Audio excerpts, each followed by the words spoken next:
Good evening, good evening, good evening, ladies, and welcome to Wine and Wisdom. It's time to sip, savor, and elevate your mind. I am Dr. Carlia East. I am so excited to bring this topic to you all this evening because I am ready to talk about unsubscribing to stereotypes, navigating the judgmental waters of divorce. Now, let's sip on that. Mm-mm-mm-mm.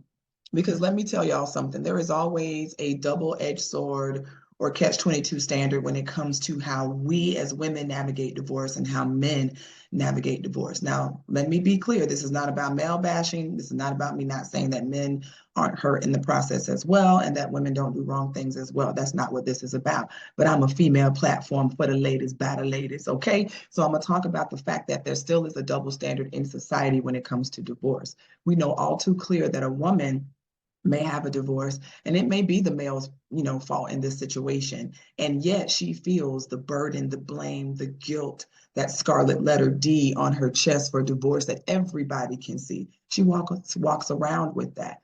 The idea of her marrying again, the probability of her finding another good guy or person is fleeting, and according to all the magazines there's not a lot out there. You get what I'm saying? So there's that.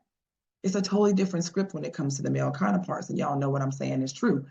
So when I get in today's topic, is there something that resonates with you and vibes with you? I want you to connect with me on my vibe call, Thriving Through Divorce. This is all about helping you to understand your emotions, help you to be better at communicating with your mate, able to heal without bitterness and to move forward with your self-development and also get back to who you used to be, okay? So for you that don't know me, I am Dr. East. I've been in this game for about over 20 years, serving women all over the United States, helping them deal with their emotions, development through relationships, career, divorce, makeup to breakup, separation, all of that, okay? And today I want to focus on navigating through these waters, okay? The stereotypes that come along with being divorced. Now let's talk about Sarah. Now, Sarah had been married for about 6 years. And she and David decided that they were going to separate. And immediately it began ripples through their community. And when I say community, we're talking about family, friends, church family, right? Co-workers. Remember, they moved in circles together, right? So they were a unit every place that they went. And so eventually the divorce started, spreading. They were getting a divorce. And then her church was all, kind of judgy about the fact that she was getting divorced. And she felt those pressures completely on her to the point where the community stepped in, with their traditional values and things that they want. They couldn't even fathom the idea. So they were whispers in the, corners of, "Ooh, did you know that Sarah's getting divorced?" As a respected member of various social circles, she found herself on the outside of those circles being shunned.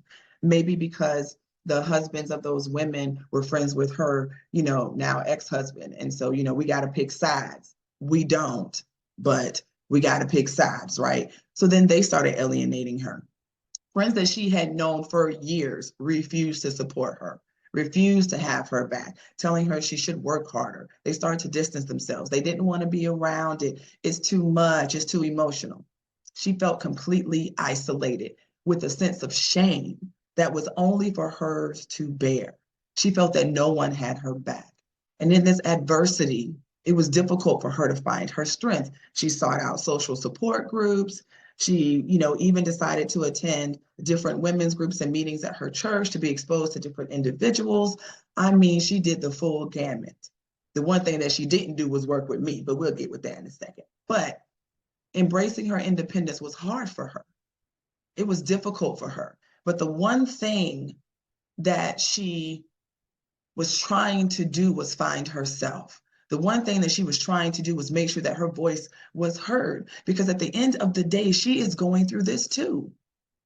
It's amazing how we prey up on people and then we leave them in their moments of despair. We judge them. We cast stones. We label, right? And we make all these types of excuses when the bottom line is this is a person that's in need. How many of you women have felt like that? How many of you have felt isolated in your divorce, in your separation, in your breakup, like you can't tether yourself away from your mate, like you two are one connected unit. Now you're feeling nervous about going into certain rooms and spaces, going to the same coffee shops you used to go to, going to the same bars or restaurants that, the patrons knew you. It feels awkward to attend, maybe fundraisers and galas or galas or whatever you call them, right?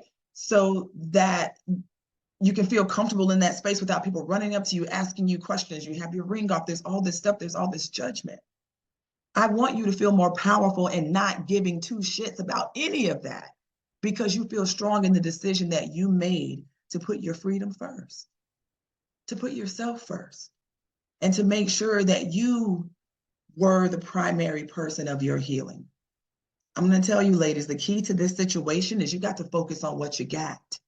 You can't worry about the church people that don't want to be there, the neighborhood, the neighbors that don't want to come outside and speak anymore. You can't worry about the folk that don't return your phone calls, that don't offer opportunities to help you gather your stuff and get your life together. You can't worry about that. Focus on what you got. What about the women and the people and the supports and the coworkers that are there for you? Let them be your tribe. The ones that have distanced themselves and separated, I know it hurts, but baby, be so happy that they're gone, because they were just as false and fake as the mate that you was with, okay? And everybody that goes in that silo needs to silo out. Do y'all understand me? With encouragement, Sarah decided to be stronger. She made that choice because she decided to focus on what was great in her, who was great around her, right? Decided on worth in her own terms. Let me tell y'all something. Seasons change, perceptions change, and admiration begins to turn into resilience, because now the people that didn't have your back, now the people that walked away because it was too much for them, now they see you walking and stepping and moving and shaking and running in your purpose, and you happy and you glowing and you smiling and you not bitter because you're too beautiful. Now they want to soak up your energy and your presence. Do y'all understand? I want you ladies to get to that point. I want you to get to the point where you're able to feel completely happy with who you are in your space, walk in every room and own it, and tell your story to who or who not you want to. I invite you to jump on my Thrive Through Divorce call, where I am going to give you the confidence and empowerment and the fortitude to have a positive outlook through this emotional roller coaster. This is about establishing effective communication, balancing the demands of family, community, and your own mental set, making sure that your negative thought is not your last thought and that you drive through your positivity with energy and stride. This is what this is about. Click on that link and schedule a call with me. Aren't you tired of checking off boxes and moving through, but not existing, not enjoying, not celebrating, right? Not feeling proud, feeling fear, feeling bitterness, feeling resentment. Aren't you tired of that shit holding on to you? Come on. Because it ain't holding on to whoever you was with, they gone. So you have to start striving for yourself and navigating these waters and ignoring the stereotypes, that they're going to come regardless. As always, it has been a blast sipping, hello y'all, and savoring through this process of wine and wisdom. Do not forget to like, share, or follow me. Again, I am Dr. East. This is Dr. East Speaks. I will see you guys next week with a live episode. Remember to continue to be strong, brave, and unapologetically authentic. Y'all take care.